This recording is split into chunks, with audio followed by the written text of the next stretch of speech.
This is a video mainly for the chiropractors out there. These are the 5 chiropractic books that have changed my life. My name is Dr. Story. I've been a chiropractor for over 23 years. I give people realistic advice that they can use. This is the first book. This is what are called the chapters. Gonstead Chiropractic Science and Art. This really tells you the details of how to analyze the x-rays, how to use a nervoscope, how to palpate, how to motion palpate, positioning. It's an old book, but this is the one book that really got me started in understanding how to be a scientific thinker when it comes to analyzing the spine. One of the greatest books I think ever written in chiropractic. The second book is this. This was written by Fred Barge. It is Idiopathic Scoliosis, Cause, Prevention, Control, Reduction, Correction, and Analysis. Wow, what a title. But you know what? Why isn't our profession using this? When people think of the spine, they should think of chiropractic. But when they think of scoliosis, they should think of chiropractic. And I just don't know why we haven't embraced this enough. You can't just take a full spine x-ray. There are specific x-rays that give you vital information in this book. This book will make you think so differently about scoliosis, and you will actually have results. It's not just hit the high points and give them stretches. This is a very good book, and I think it really made a difference in many of my patients when they're younger in helping them with scoliosis.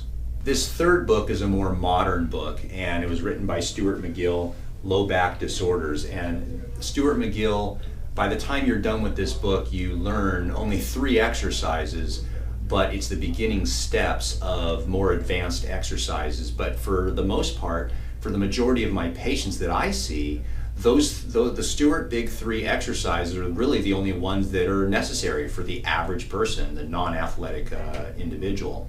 In addition to this will explain why certain disc injuries happen, and more importantly, lifestyle changes that need to be made that you'll never learn other than if you just get it from your own experience or if you listen to patients. But this is a fantastic book.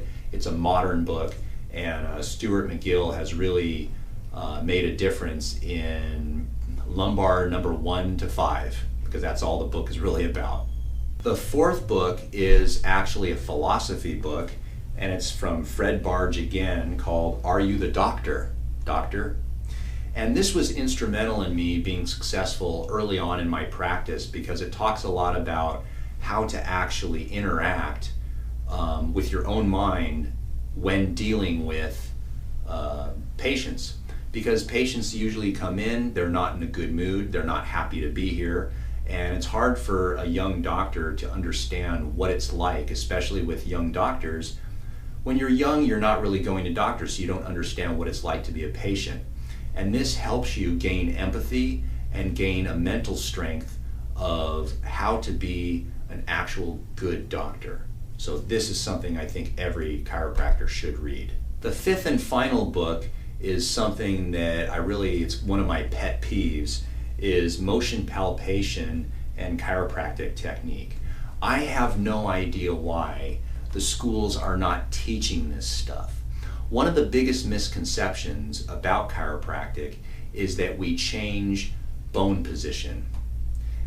That is what we tell patients. And if you're a patient watching, it's going to be hard to understand this, but bones do not change positions. We do not put bones in alignment again. It's really ridiculous to think that a bone is in your neck, it pops out, and then we pop it back in. That is absolutely not what happens. There is no research to support that bones go way out of position and we pop them back in. The reason we explain that to patients is because it's simply easy to understand. The challenge with that is that it's not accurate. When you think of the spine, don't think of the bones lined up on top of one another in a static posture. Think of the spine as a movable structure. That is, the bones are supposed to have movement. So that's what allows us to bend forward, bend backwards, side to side. The thing that chiropractors do is we restore proper biomechanical movement to the spine. That improves neurological function. That's what we do. This book was revolutionary in its time, and I think still is, and needs to be read by all chiropractors to understand that you cannot take an x-ray and see a bone out of position and you put it back in. That may be how you explain it to patients, but you have to have a better understanding of the science behind what we do. And that is that we're restoring proper biomechanical function, and globally the spine may change, but bones don't pop out and we pop them back in. That's why there's so many different techniques in school, because intellectually and intuitively people know that bones don't pop out of position.